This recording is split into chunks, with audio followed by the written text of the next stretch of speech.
Breaking Waves. We're here with Dr. Dion Enari, who is an amazing Pasifika advocate in the academic space and who also does many other great things. How are you this afternoon?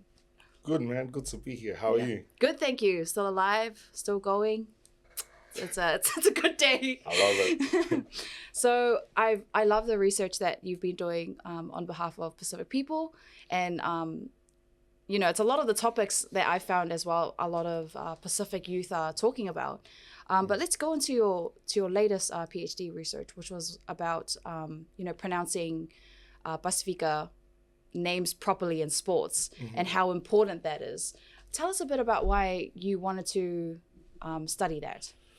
Yeah, so it was an idea that came with my colleague, Dr. Philip Borrell, my Māori brother from Canterbury University, and we had a lot of discussions in terms of, it's 2024 and a lot of commentators are still getting a lot of the Māori and the Pasifika names incorrectly pronounced, even though we make up a large percentage of sports around New Zealand.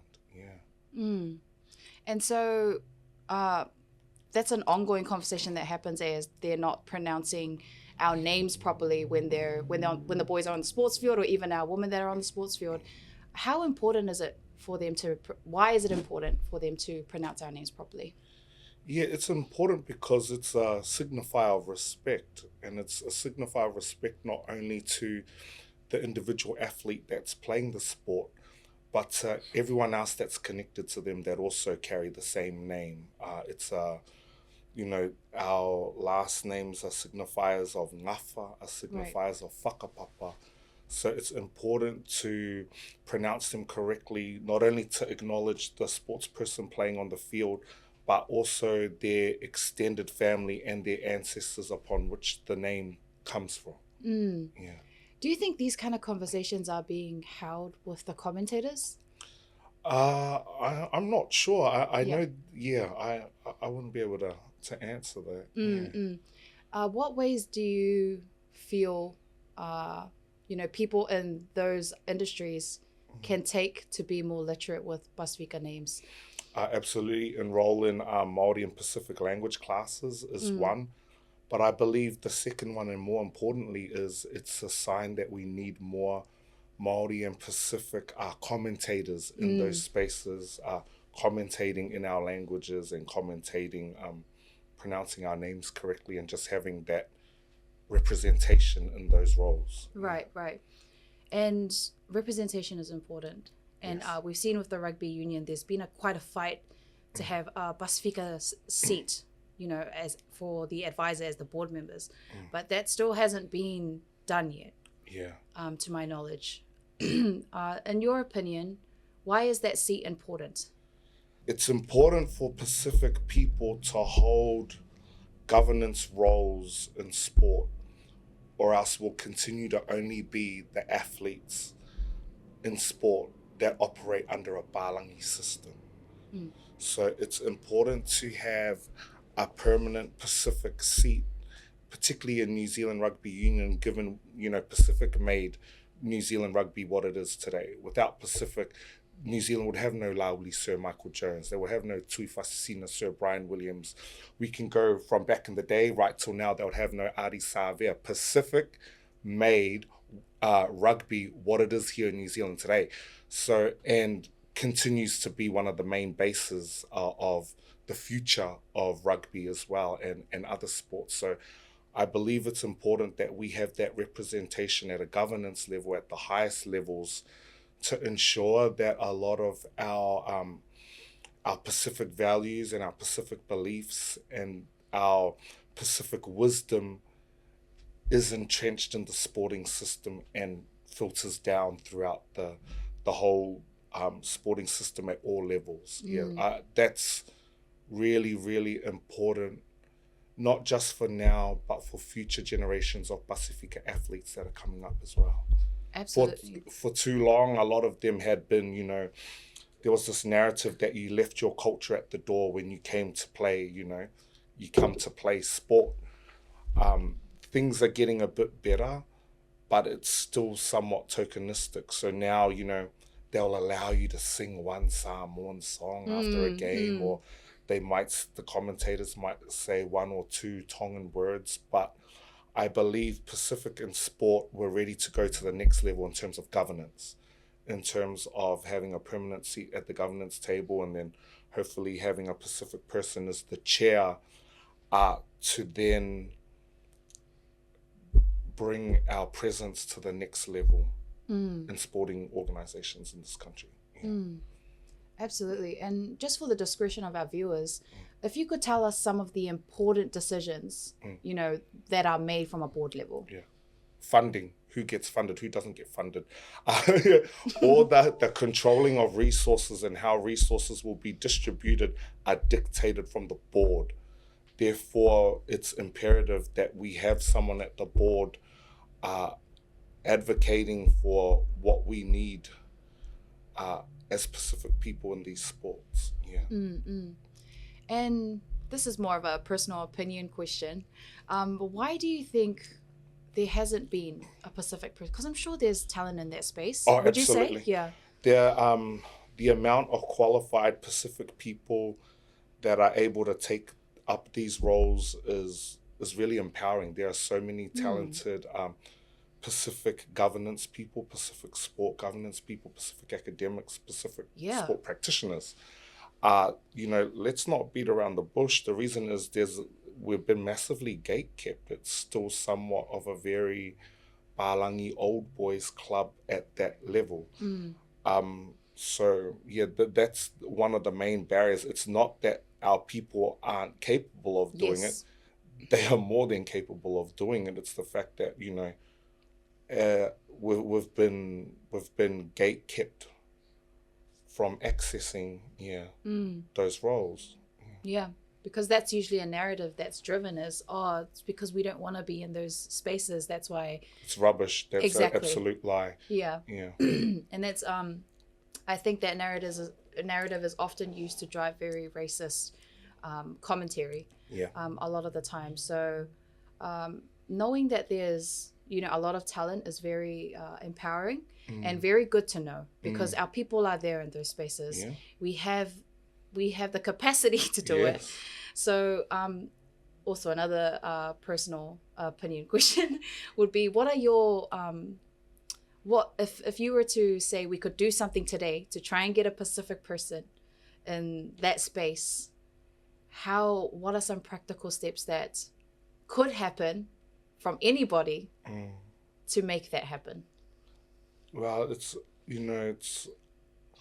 I think, so there are already people doing good work. So the Pacifica advisory group, I think just supporting them in terms of, you know, resharing their posts, you know, just building the critical mass and mobilizing our people to somewhat protest and demand that we have a seat at the table at the least. And what about power of social media?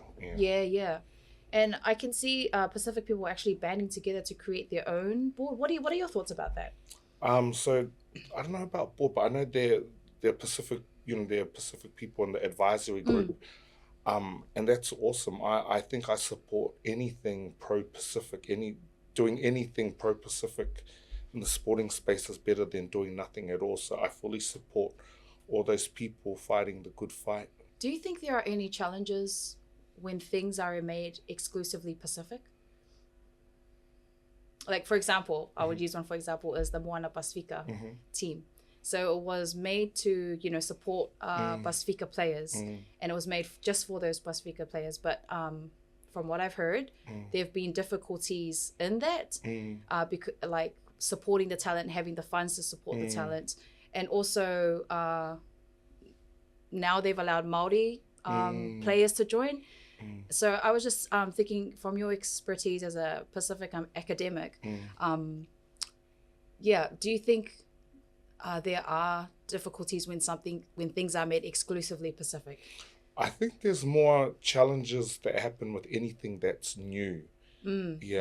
But I, in terms of the 4 Pacific by Pacific initiatives, I wholeheartedly support. I wholeheartedly support the the values behind For Pacific by Pacific, and I fully support the philosophy of For Pacific by Pacific. But, you know, to me, just like anything new, nothing's ever going to fully be perfect. You'll always have challenges, and how you navigate that, you know, matters. Yeah.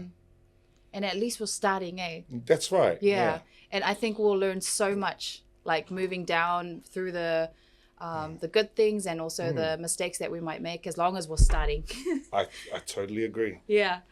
You gave us an oral submission recently, and I know a lot of people were sharing your piece. And what I enjoyed most was how you started it. How you were saying, you know, New Zealand has killed Samoans. And that's very powerful to open up with something like that. How was it when you had your oral submission? What was the spirit like in the room? Because I know there are a lot of different people in that room. Yeah. Well, the drive going there, I didn't know what to expect, but I could feel like the heaviness of it driving in there. Once I got into the submission room, where our other, you know, aunties and uncles, brothers and sisters, nieces and nephews were sitting and testifying, that's where it really hit you in the face that this is very real. Seeing some of our elders do their testimonies and crying uncontrollably, you know, finding it hard to finish their testimonies, really like gave a lot of us, you know,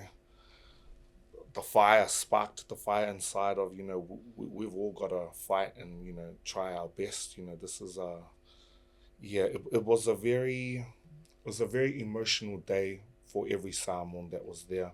I had family on both my mum and my dad's side who were also giving testimonies.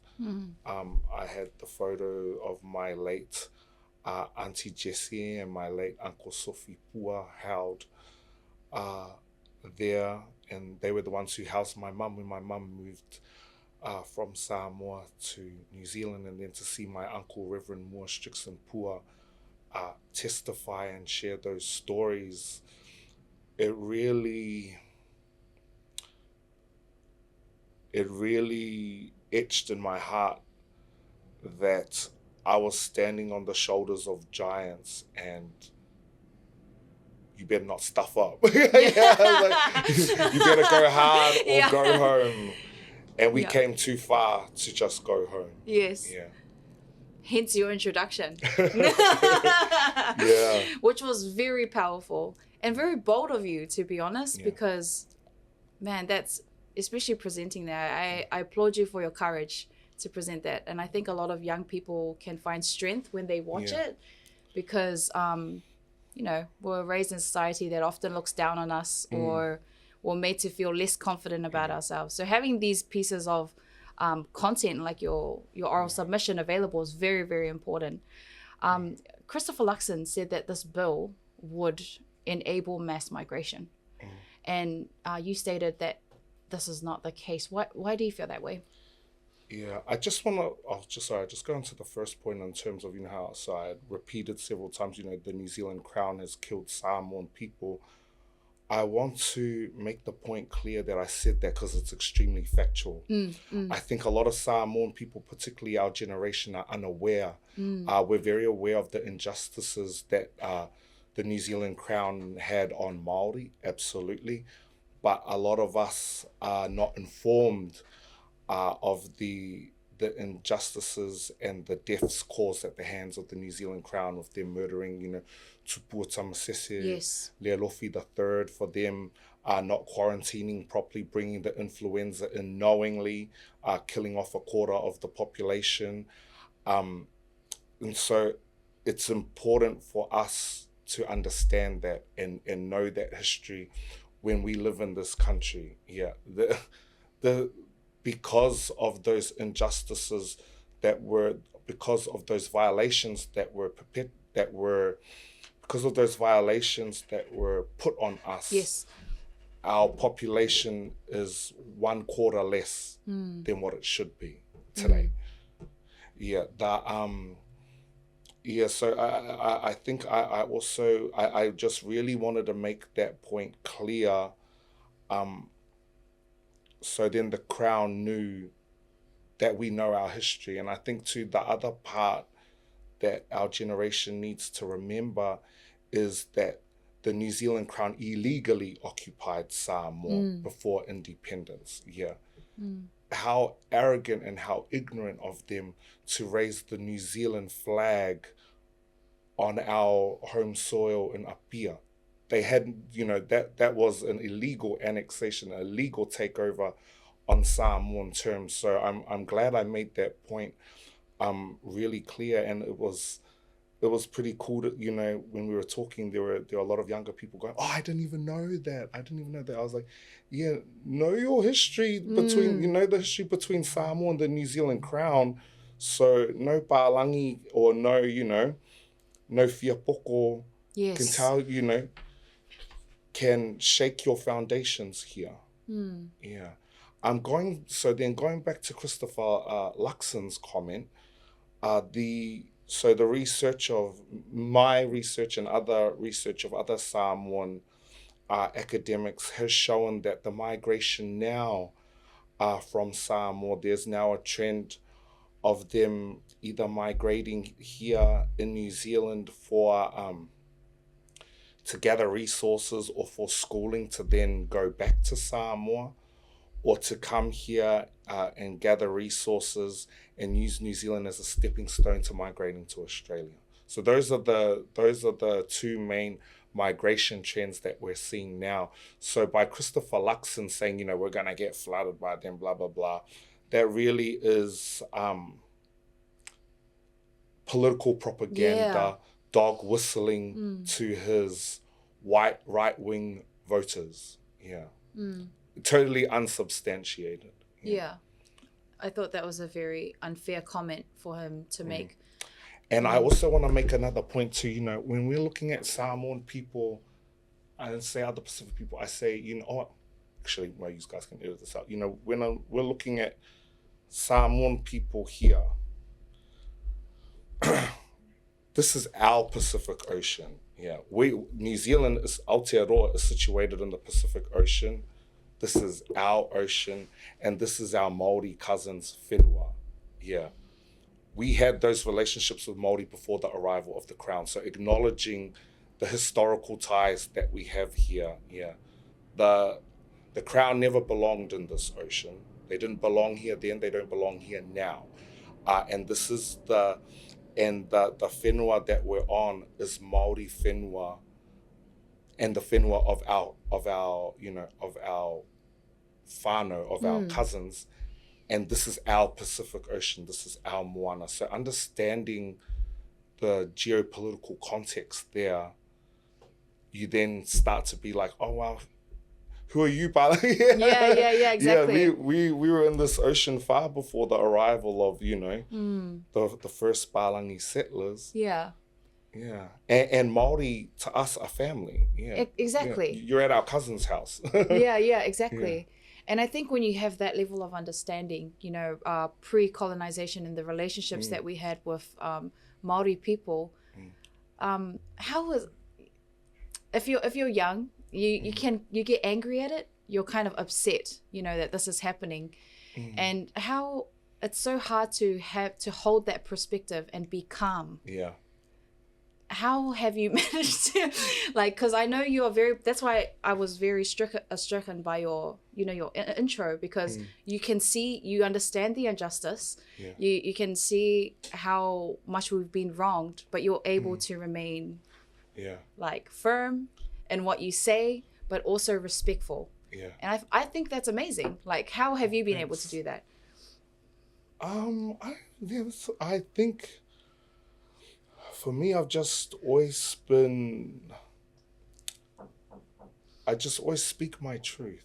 Yeah. So I just always speak truth to power, and I'm not scared.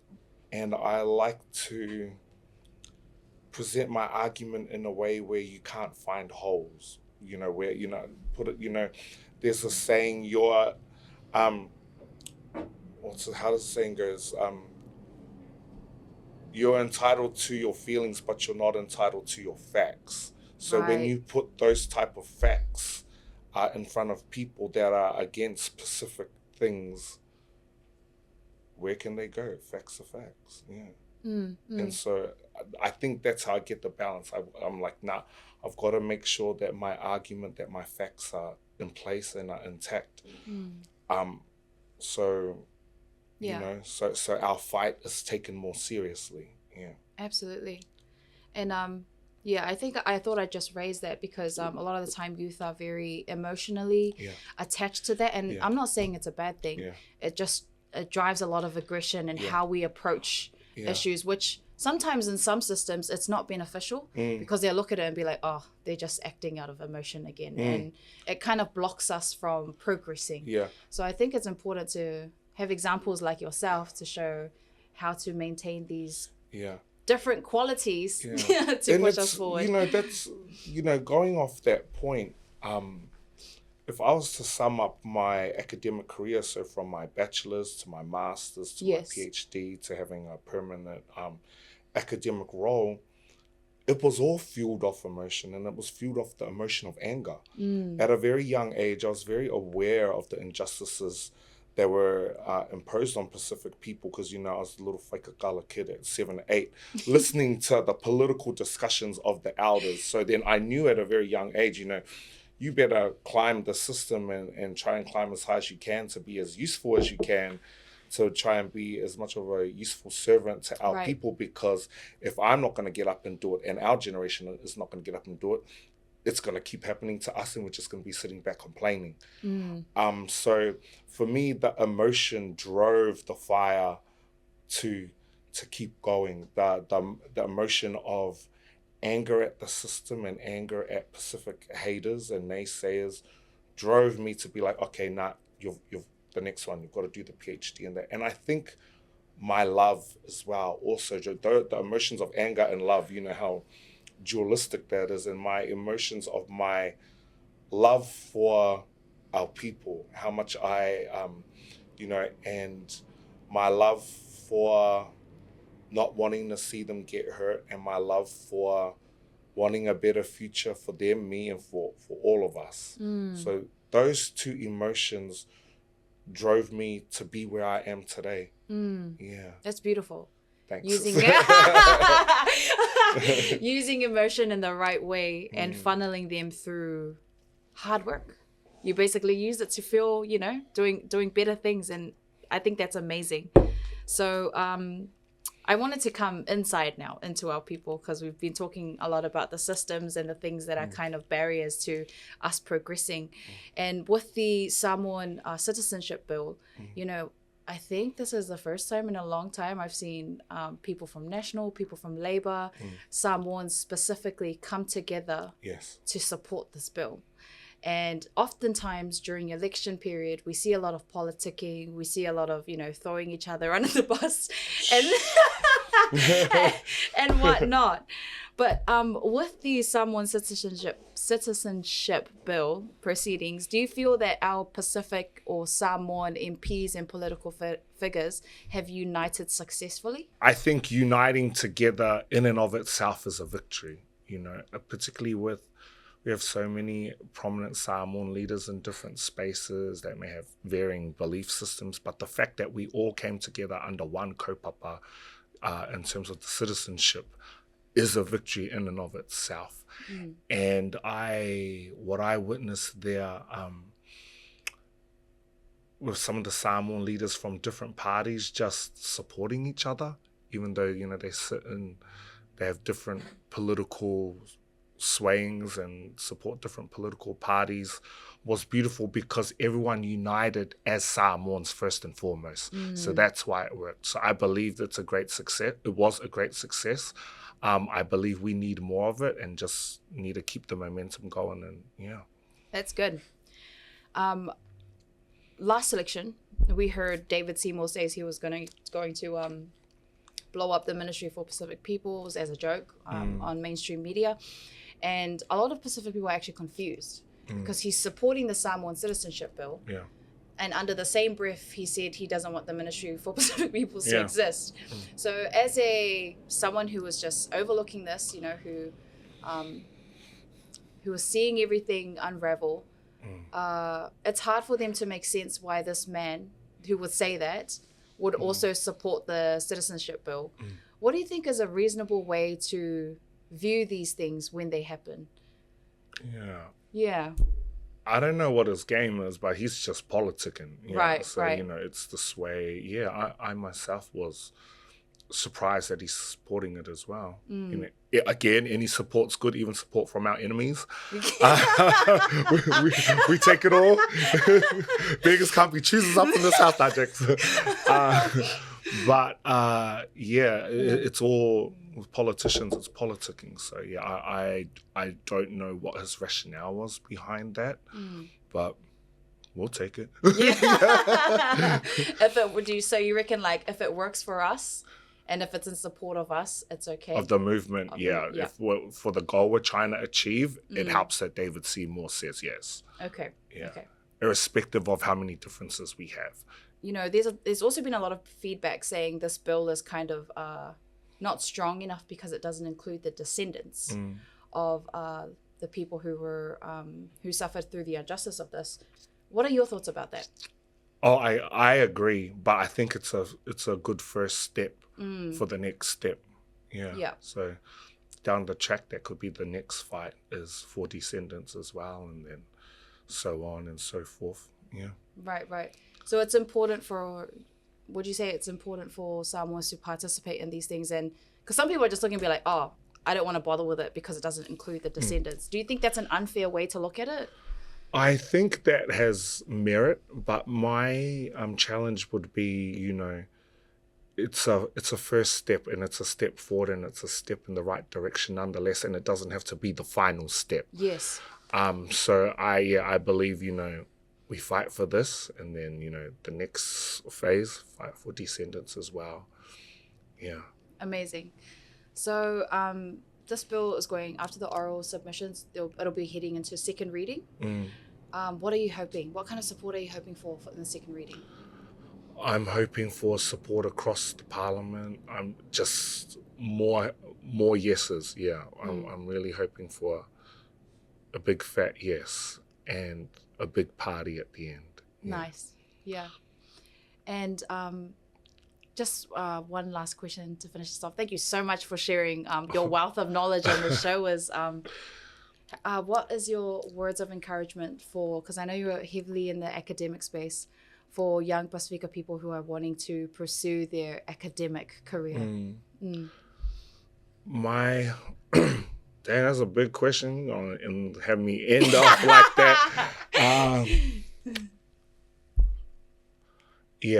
My answer will probably come in two parts. The first part is, for Pacific people, for our Pacific youth, it's important for them to know ancestrally and through our parents and our grandparents, we are already privy and accustomed to a lot of deep knowledge, a lot of deep wisdom, and some of that knowledge and some of that wisdom the rest of the world doesn't know. So, you know, it's important to know that academic greatness is entrenched in us. We descend from orators, you know, we descend from philosophers, environmentalists, our parents, our grandparents, our ancestors, we're all of that and so much more. So it's important for our Pasifika youth to know that excellence is already in them, and that excellence is somewhat still practiced today in terms of things we do like, you know, White Sunday, you know, things we do like Polyfest, to be able to produce performances that good, of that much of a high standard, high pressure, the oratory that comes there, the genealogy, the whole works in terms of all the cultural dealings we do shows just how freaking intelligent we are. So just acknowledging that academic success is not foreign to us. It's entrenched in our culture and everything that we do. And the second part I would say is we need you. Yeah. We need more Pacific academics ASAP, because it's a numbers game. Yeah, so the more Pacific academics we have in New Zealand and throughout the world, the more power we'll have to be able to change these systems. Yeah. So yeah, anyone who's pondering on doing it, just jump in there and do it. Yeah, you won't be a student forever. Enjoy the process, and you'll walk away with these qualifications to me are like weapons. So you walk away with more weapons to be able to attack and change these systems that oppress us. So yeah, those would be my 2 pieces of advice. We need yous now, so then Pacific academia can move to the next phase, so we can have more influence in government policy, we can have more influence across all sectors here in Aotearoa, and just always remembering that academic excellence was always in us. Yeah. That's probably my 2 takeaways. Yeah. Thank you so much. That was amazing. Thank you for sharing your knowledge with us on the show. Thank you for coming on to the show. I know many Pacific youth will find this very useful. Hope so. And if you're signing up for AUT, that's where you will find Dr. Dion, and he will welcome you with open arms. Thank you so much, Dr. Dion Enari. We hope to have you on the show again in the near future. As this bill progresses as well, that'll be something awesome that we could get on again. But thank you so much. And you have a blessed rest of your day. Thanks.